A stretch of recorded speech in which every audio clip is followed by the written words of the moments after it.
Good day, everyone. Thank you for joining us today for our Avalara 2024 tax changes. This is Lori Harris with Banker County. Thankful that everybody is joining us today. I have Desiree and Joel with Avalara who are also joining us to do the presentation. So before we kick things off, most of you have attended webinars with us before, but just in case you haven't, we do have the lines muted, but we do want questions. So please key those into the question panel, and then we will answer them as we're going through, or at the end, we will certainly circle back if we don't get them as we're going through. So excited today to have Avalara with us. You know, Avalara is the go-to, is definitely our go-to at Micro County for anything sales tax related, and even their services are way beyond that at this point. But today we're focusing on the 2024 tax changes. So I'm going to be passing this over to Joel in a minute. I'm also going to be doing a little teaser. So at Micro County, we haven't had an in-person event in quite a while, since pre-COVID, and we're actually going to be doing our first one in April. So if you are local to the DFW area, if you want to pencil in a hold on April 10th, we are going to be doing a lunch and learn with Avalara, talking about some of the common sales tax changes, or some of the common sales tax issues that come up that can cause audits. Obviously, some networking with Micro County and the Avalara team, and then obviously and other Sage clients. So pencil that in on your calendars if you are local to the area. More information will be coming out about that shortly. I don't want to take too much time because I want to pass it over to Joel and Desiree and let them really get things kicked off. As you guys know, we've partnered with Avalara at Micro County for many years now. They've been our go-to. They really are the experts in the field of sales tax and everything to do with that. So I'm going to actually pass everything over. I think Joel is going to be presenting, but we also have Desiree on the line. So again, please type your questions into the panel as we're going through. But without further ado, I'm going to go pass it over to you, Joel. Take it away. Thank you, Lori. Appreciate it. And great way to promote the Lunch and Learn. I'm excited about it. I'm here in the DFW area, so it's a short drive for me. Desiree is also going to join us for that.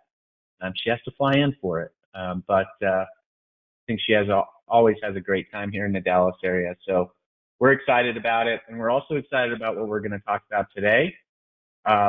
If any of you are new to kind of hearing about Avalara, or kind of getting into this world of sales tax, this is something that we do every year. It's our biggest piece of content of just globally looking at all the different changes that are happening with tax. And so Desiree and I are going to go through kind of a high-level brush of what the actual report is. But if you do want the full report, we can certainly send you a link to download that. I'm just going to say a few things about Desiree. She is actually going to kick off, the presentation, but I know that she's also having some internet issues. So for whatever reason she pops off, I'll jump in to kind of cover her slides. But she's been with Avalara for 3 years. She's worked with Micro Accounting, I believe, that entire 3 years of her time here. She earned President's Club last year, and she's often thought as a leader within the Sage team. She's worked in the Sage ecosystem her entire tenure at Avalara, and she's also has 2 boys based out of Raleigh, North Carolina. And that's me. I also have 2 boys. I'm in Weatherford. But what we're going to cover today is we're going to give you just a high-level overview of what Avalara is. We're going to talk about tax in the U.S., the move of digitization with international tax. We're going to talk about some income tax updates, latest in economic nexus and marketplace laws. We're going to talk about the 1099K, state-specific updates, software taxability trends, taxes on streaming, and we'll wrap it up with some Q&A. So some of this may be pertinent to your business. Other stuff may just be nice to know, but we have a lot to cover. So with that, I'm going to hand it over to Desiree if she's still with us. Yep. Can y'all hear me? Yep. Okay, perfect. So we actually were just in Seattle about a month ago at this point now, celebrating our 20 years. So we were founded in 2004. You can see some of the stats here, but just last year we processed 9.5 billion transactions and managed 28 million exemption certificates. So you can see some pretty big numbers there. We've been always known as the sales tax rate calculator, but we've expanded our products over the last 3 years by adding in different businesses that we've acquired to allow us to offer solutions from end to end in terms of sales tax compliance. So if you want to go ahead and go to the next slide, please. So we'll talk about just what is a jurisdiction first, just so you guys can kind of get an understanding. There are over 12,000 jurisdictions within the US, but what exactly does that mean? So a jurisdiction is a legally defined area that writes its own tax policies for businesses that operate within its borders. So within the US, you know, a lot of people think of it in terms of a zip code, but there is actually much more to it than zip codes. So you can have a local, a county, even in some parishes in Louisiana. So it can become very complex. You can have one item that you're shipping to multiple different states and have multiple different ways of being able to tax that specific item. And so that's kind of where we come in to help provide some guidance and automation around that. So what is sales tax nexus? So this is a connection between a seller and a state that requires you to collect and remit sales tax. So there's always been this you know, this physical nexus. If you have physical beings or your property is in a particular state, it was always, you know, known that you needed to be registered in that particular state to collect or remit sales tax. If you want to go ahead and hop to the next slide, yeah, there's a growing list of different things that are, you know, causing nexus across the U.S. now. So there's now trade shows, if you're attending trade shows, if you guys are doing remote sales or drop shipments or even marketplace, that is also creating nexus in addition to the physical nexus that's always been there. So back in 2018, there was a South Dakota versus Wayfair ruling, which prompted for economic nexus. And so what this means is if you're selling into a particular state, even if you do not have physical nexus in that state, if you're exceeding that state's thresholds, then you now are required to collect or remit sales tax. So if you want to go ahead and go to the next slide. So you can see here on this map, there are several different thresholds that's out there. So most of the time we see $100,000 or 200 transactions. Sometimes it's just that $100,000. There's a few states that are $500,000, but this makes it very complex for businesses to be able to keep up and for businesses to know where they need to collect or remit sales tax. And so that's sort of why we're in business. We can help you guys understand what your nexus footprint is. One of the things that's also good for a lot of Sage customers to know is that those thresholds oftentimes, you can see here in all the orange, include exempt sales within their thresholds. So a lot of times people think, well, I don't have a sales tax obligation, you know, I'm just selling, I'm a distributor, I'm not selling to the end consumer, I don't have to collect sales tax.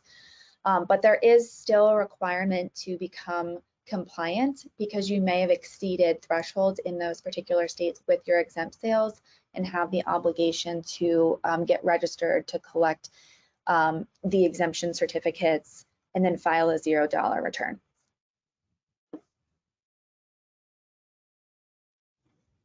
All right, I'm going to pass it back to you, Joel. All right, thanks, Desiree. So we're going to kind of talk about the digitization of tax. This is outside of the domestic U.S. That we're finding this movement to what's called e-invoicing. So this is, you know, good to know for what's in the U.S. because as things become more mainstream, it could impact us within our borders. But if you are doing business internationally, you more than likely have heard about e-invoicing. Today, there's over 60 countries that have e-invoicing mandates. This number is rapidly increasing. So just a couple of years ago, I think there was only 20. Now there's 60. It seems like they're just about doubling year over year. As you can see here, Israel, Poland, Romania, and Spain have e-invoicing requirements that are going to go into effect this year. Basically, what it is, in kind of the simplest way that I could put it is, if you're at Starbucks in, say, Brazil, and you slide your credit card to pay for your all Pike's Place coffee, that point of sale system is going to go to the government of Brazil and confirm the transaction to make sure that the tax is calculated appropriately, and then come back to the point of sale system with a confirmation number. So it's basically real-time verification of transactions.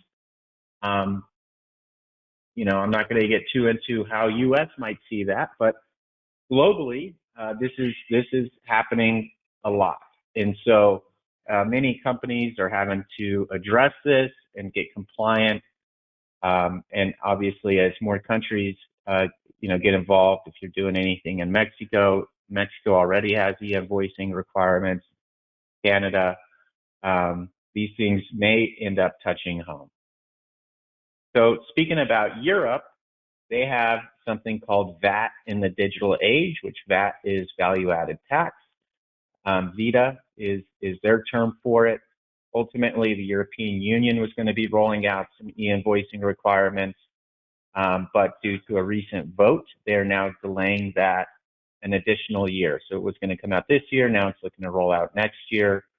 So if you're doing anything in the European Union, this is something that you're going to have to be able to comply with. Now here back home, looking at the digital programs that the U.S. has, I'm sure you've heard of FedNow, which is a way to make payments online. There's also the Digital Business Network Alliance that is allowing a framework for businesses to connect and exchange e-invoices with each other. So even though we don't have e-invoicing mandates, you know, these state governments are starting to pay attention more as businesses adopt the practice. So income tax, it's our favorite term, right? Corporate income tax. You know, after the Wayfair decision that Desiree mentioned in 2018, you know, the states rushed to establish economic nexus laws that had these concrete thresholds for sales and use tax. Corporate income tax is a little bit of a different story. About 15 states follow the Multi-State Commission's guidelines, which that shows that a business doesn't have substantial nexus with a state unless it exceeds $50,000 of property, $50,000 of payroll, $500,000 of sales, or 25% of its property, payroll, and sales in the state for a tax period. So this is, you know, something that is important for you to kind of keep in mind as you're doing business in other states, if you have property in other states, to make sure that you're doing, you know, your corporate income tax compliant. A couple of other state-specific updates. Ohio commercial activity tax increased its annual exclusion from 1 million to 3 million, and Washington State exempted newspaper printers or publishers from paying B&O tax from January of this year to January of 34. So they are in a good place if you're, you know, printing newspapers or if you're a publisher. So I'm not sure exactly how to do the poll, Lori. Is that something you push out, or how do we? I do. Awesome, awesome. So Lori's coming in with some help with the poll. So what has been the most challenging aspect of managing your tax compliance in 2023? All right, and I just launched the poll, so if you can please go through and select it. It says I have a poll in progress, so if each of your attendees, if you can go in there and vote, that would be wonderful. Looks like we've got some people voting now.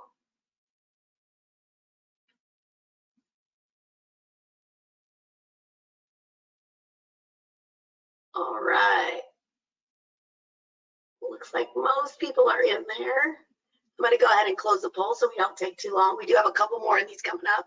So if everybody wants to always keep in line for these, we did have almost everybody answered here. So Awesome. I'm going to close the poll. Let's see. Well, I was good. Oh, here we go. Share. There we go. So Joel Awesome. said I was going to help. He didn't say I was going to help well. So here's the results of the poll for everybody.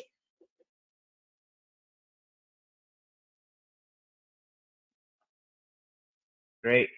I don't know why I'm not seeing the results. Oh, you didn't see them? Okay. Well, on the so the results are, hopefully everybody else is seeing them.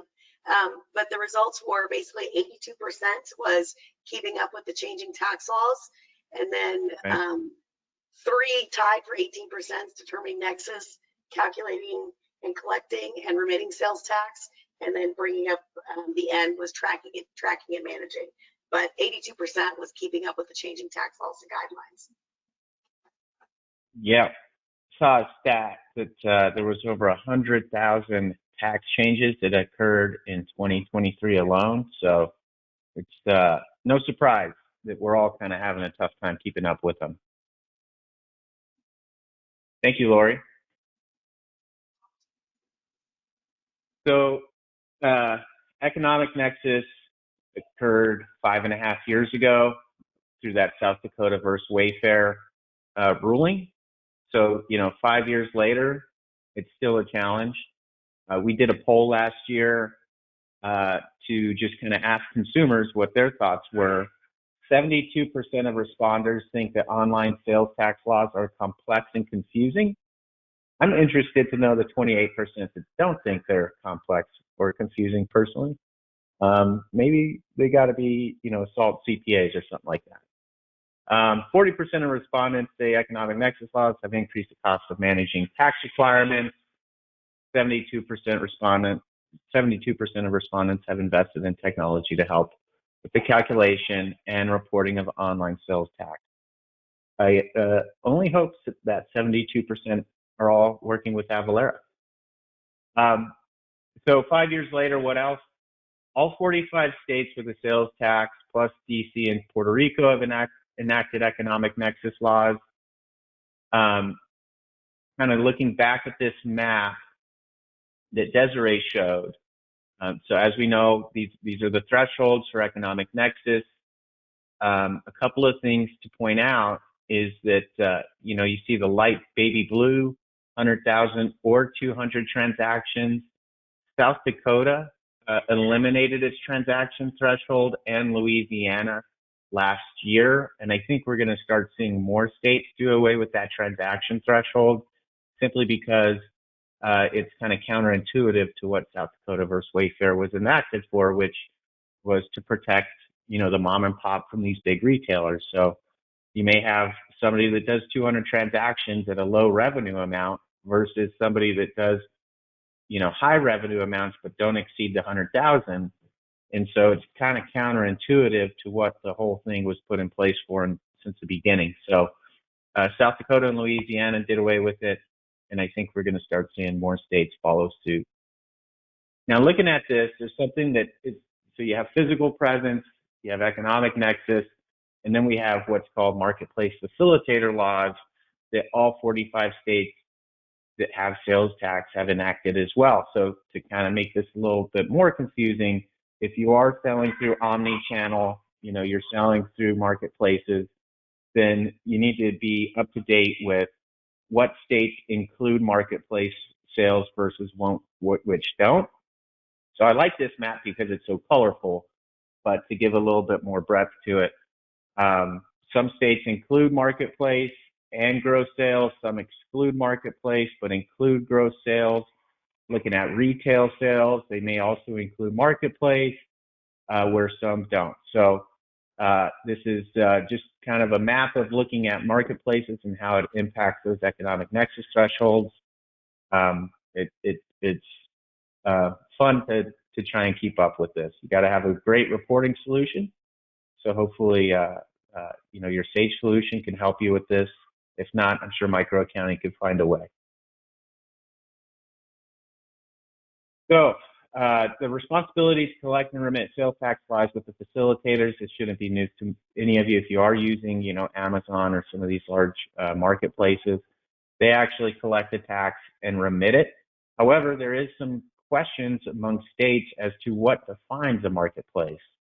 And so we may see some changes on that.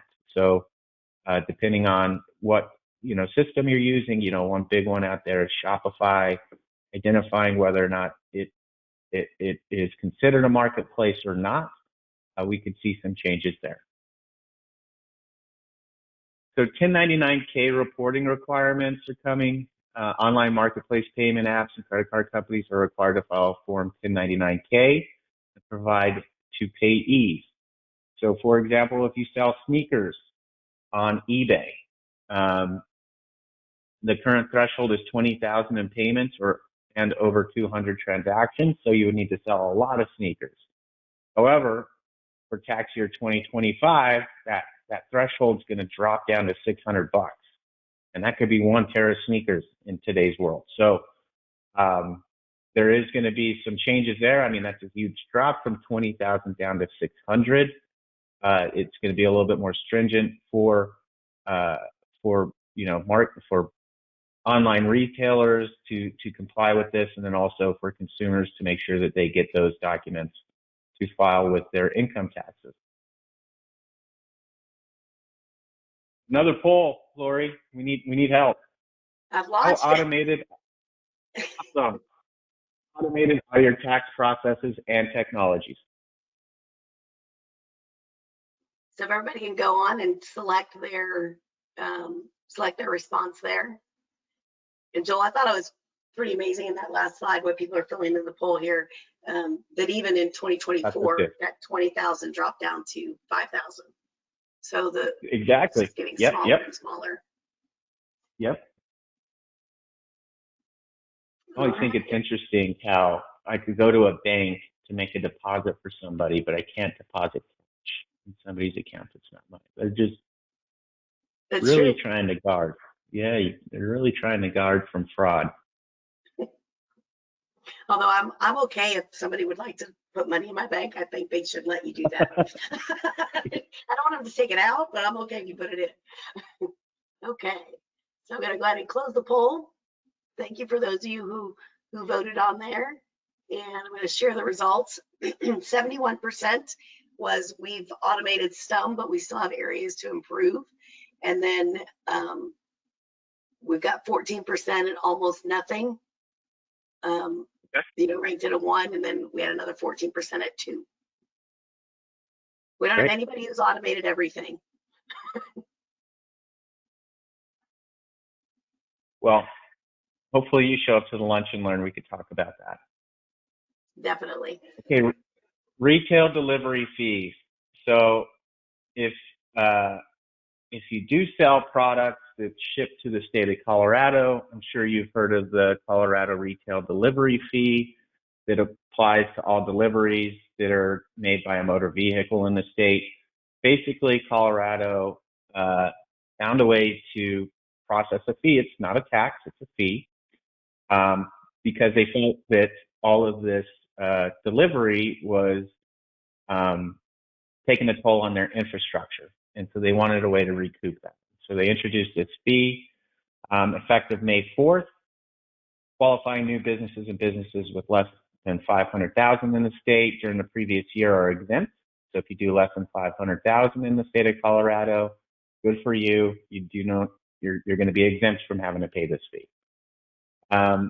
Effective July 1st of last year, the fee jumped from 27 cents to 28 cents.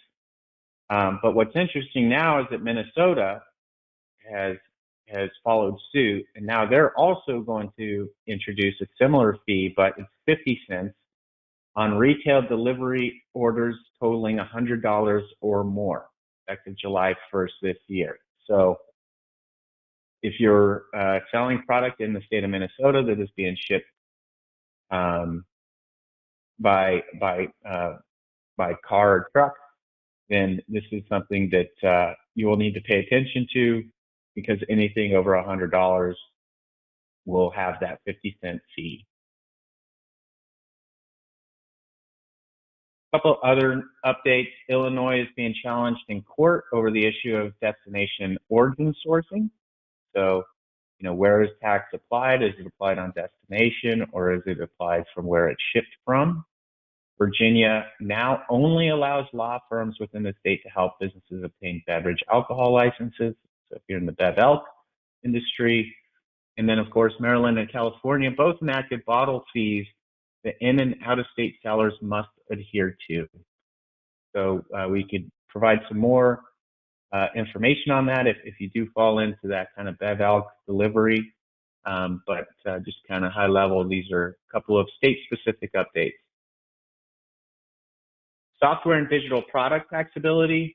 So we have a product here at Avalara called Tax Research, which basically looks at product taxability by local jurisdiction. And it's so interesting whenever you get into software and SaaS and digital products, and you look at how many different potential ways that what your product could be taxed by. So states are redefining their tax laws to include digital products and services. It's going to be the multi-state tax commission, which again is roughly about 15 states that are involved in it, are helping to define what that looks like. If you have ever heard of streamlined sales tax, there's 24 states in streamlined sales tax that basically have similar tax methodology on certain products. So this is all going to hopefully become a little bit clearer for how these states are going to be taxing these things. And then there's Maryland's digital advertising tax, which is still making waves in the state of Maryland. Taxes on streaming services. So 33 states require streaming services to collect tax. What's interesting, obviously, in the world of streaming is just how it's disrupted cable and our old ways of getting entertainment on our televisions. But basically, they're looking at sales tax due to physical presence through their use of broadband and fiber networks. So, fiber that's laid down, the use of that to stream their services, how could that be taxed? So far, localities are not having much luck in the courts, but in Missouri, a state judge recently ruled that cities have their own right to sue under state law. So if you're in streaming, this is something that you kind of need to keep your ear to, because states are going to be changing that as well. All right, last poll here. We got through this. What information do you find the most valuable from Avalara tax changes? And the poll is launched. So if you can please, if everybody can go in and choose your response there. And Joel, we did have one question that came in asking what the marketplace meant. I did answer it in the chat, just saying that it referred to online stores like an Amazon. Was there anything else that you were including in like that marketplace term? Yeah, I think that, so marketplace is basically a collection of sellers in which the provider connects the sellers to a buyer. So, Amazon is probably the easiest to think about. But as we talked about in that slide, states are going to be looking at that and potentially redefining it, because, we do just have a couple of those. You have Amazon, you have Etsy, a few others that we just commonly think of as marketplaces. However, the definition is tending to change. There may be other online e-commerce solutions that may end up falling into that bucket.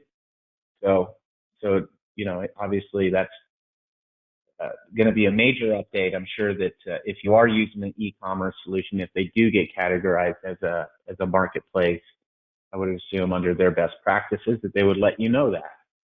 And that way you're no longer collecting the tax, right? The marketplace is required to collect that tax and remit it. Perfect. And I went ahead and closed our poll, and I'll go ahead and share the responses. So for what information do you find the most valuable from the Avalara tax changes? 89% was learning about the tax changes, and then 11% was learning about broader commerce and industry trends. Great. Wonderful. Well, again, there's a report that gets much more in depth than what we covered today.